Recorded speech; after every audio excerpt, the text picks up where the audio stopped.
Hello मेरे प्यारे बच्चों। हम आज के इस नए और बहुत ही खास गहरे विश्लेषण में मैं आप सभी का स्वागत करती हूँ। जरा सोचिए कि अगर किसी विद्यार्थी को अपनी सबसे डरावनी परीक्षा में गेम ओवर हो जाने के बाद अचानक से एक एक्स्ट्रा लाइफ मिल जाए। वाह, ये तो किसी सपने जैसा होगा। बिल्कुल।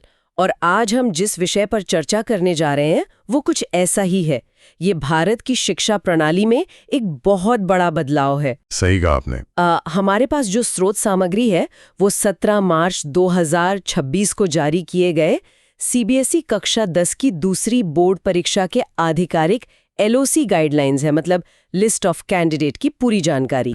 और ये मुख्य रूप से स्कूलों के प्रिंसिपल्स के लिए एक एक्शन ओरिएंटेड ब्रीफिंग है। हाँ, लेकिन हम इन प्रशासनिक नियमों के भीतर छिपे उस ज्ञान को बाहर निकालने वाले हैं जो सीधे विद्यार्थियों से जुड़ा है। बिल्कुल। और इस चर्चा का जो मिशन है वो सिर्फ कुछ तारीखों या फॉर्म भरने के नियमों को बताना नहीं है। अच्छा, तो फिर असली उद्देश्य क्या है?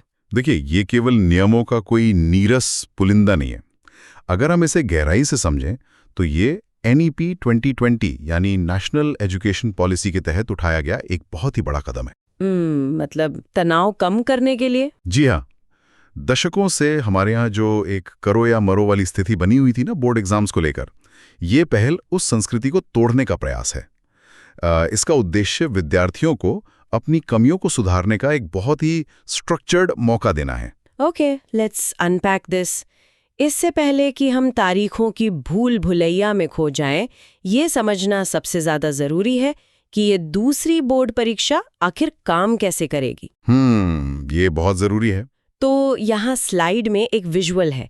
एक ऊपर की ओर बढ़ता हुआ तीर है जो मुख्य परीक्षा के एंकर से मई 2026 की ओर जा रहा है।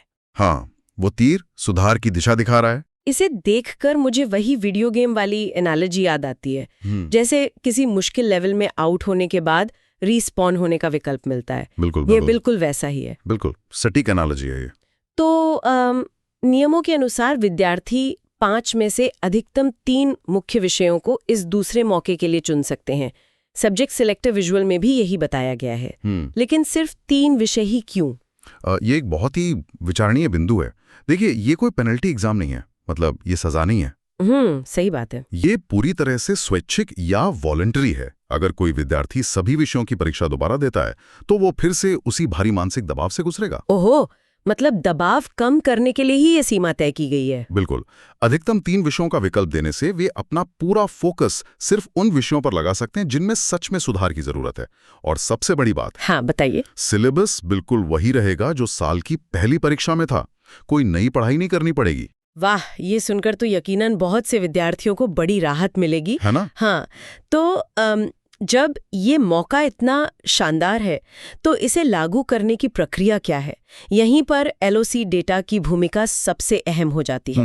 स्लाइड में एक डिजिटल फोल्डर और एक फनल डायग्राम है। मतलब बहुत सारे विद्यार्थियों की मांग एक फनल से गुजरकर स्कूल एलओसी सबमिशन में बदल रही है। आखिर ये शुरुआती एलओसी डेटा मिशन क्रिटिकल क्यों है? What's fascinating here? इसकी ये भारत के इतिहास में पहली बार हो रहा है। अच्छा। हाँ, सीबीएसई के पास कोई पुराना डेटा नहीं है कि कितने बच्चे इस स्वैच्छिक परीक्षा में हिस्सा लेंगे। क्या 10,000 बच्चे फॉर्म भरेंगे या 10 लाख? किसी को नहीं पता। ओहो, मतलब मांग पूरी तरह से अप्रत्याशित है। बिल्कुल। इसलिए ये डेटा 3 चीजों के लिए बहुत जरूरी है। पहला, विषय के अनुसार क्वेश्चन पेपर की छपाई। अगर गणित के लिए 2 लाख आवेदन है तो उतने ही पेपर छपने चाहिए। सही कहा। दूसरा है परीक्षा केंद्रों का आवंटन। और तीसरा है संसाधनों की तैनाती यानी रिसोर्स डिप्लॉयमेंट।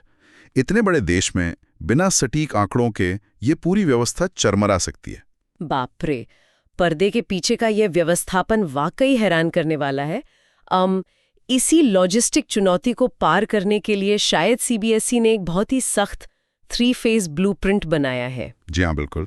तो टाइमलाइन विजुअल में 3 अलग-अलग रंगों वाले तीर दिख रहे हैं। फेज 1, फेज 2 और फेज 3। जो फेज 1 है यानी एडवांस सबमिशन, वो 18 मार्च से 31 मार्च तक खुला रहेगा। सही है। Here's where it gets really interesting.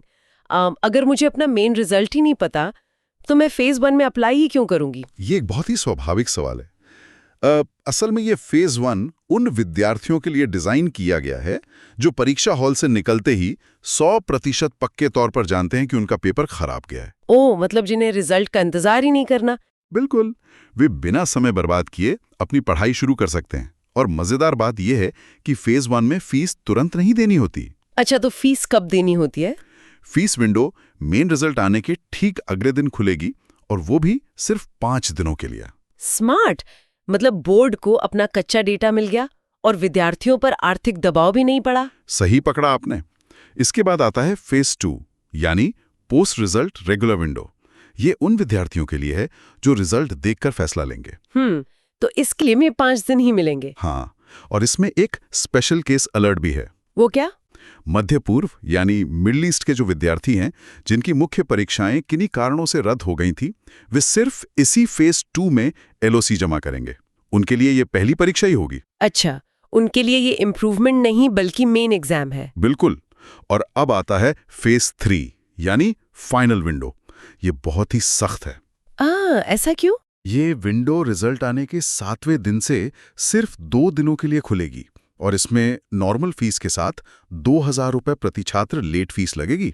1 minute, 2000 रुपए की पेनल्टी, ये बहुत ज्यादा नहीं है? सुनने में कठोर लगता है, मैं मानता हूँ।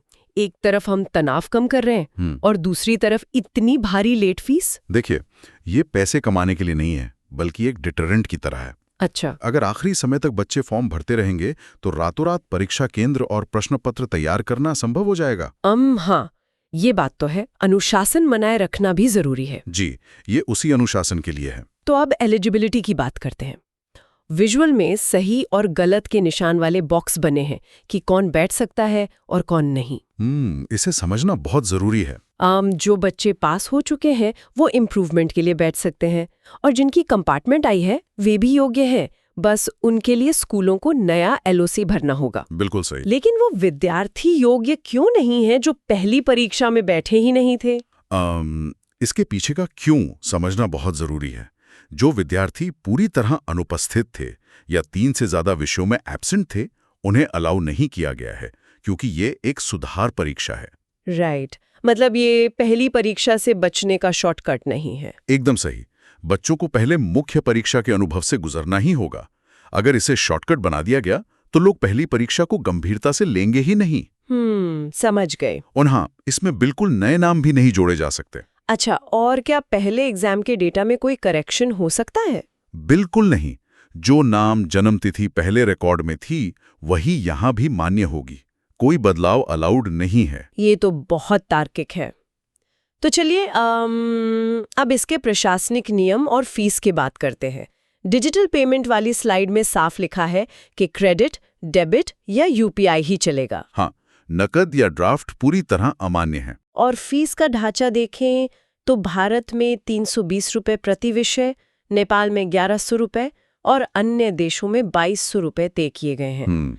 यहाँ एक चेकलिस्ट प्रिंट करने की बात पर बहुत जोर दिया गया है। आखिर ये इतना अहम क्यों है? If we connect this to the bigger picture, तो ये एक बहुत बड़ा सामूहिक प्रयास है। मतलब स्कूलों की जिम्मेदारी बढ़ जाती है। बिल्कुल, स्कूलों और प्रिंसिपल्स को पेरेंट्स को गाइड करना होगा। फाइनल सबमिट करने से पहले चेकलिस्ट प्रिंट करके माता पिता से साइन करवाने होंगे। ऐसा इसलिए ताकि कोई गलती ना हो? जी, क्योंकि एक बार डेटा जमा हो गया तो उसमें कोई बदलाव नहीं हो सकता। विज्ञान की जगह सामाजिक विज्ञान चुन लिया तो पूरा साल बर्बाद हो सकता है। बाप रे। और स्कूलों को ये भी बताना होगा कि परीक्षा केंद्र सीमित होंगे और बदले नहीं जा सकते। 100% सटीक डेटा एंट्री ही यहाँ सफलता की कुंजी है। So what does this all mean?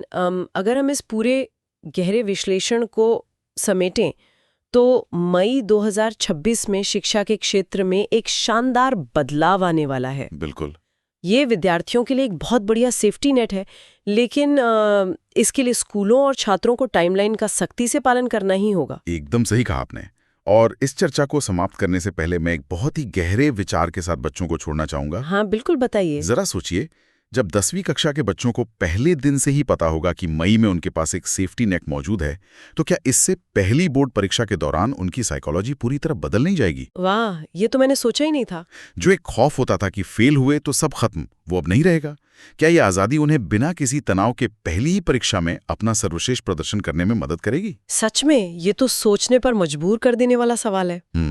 इसके परिणाम तो हमें आने वाले सालों में ही देखने को मिलेंगे। बिल्कुल।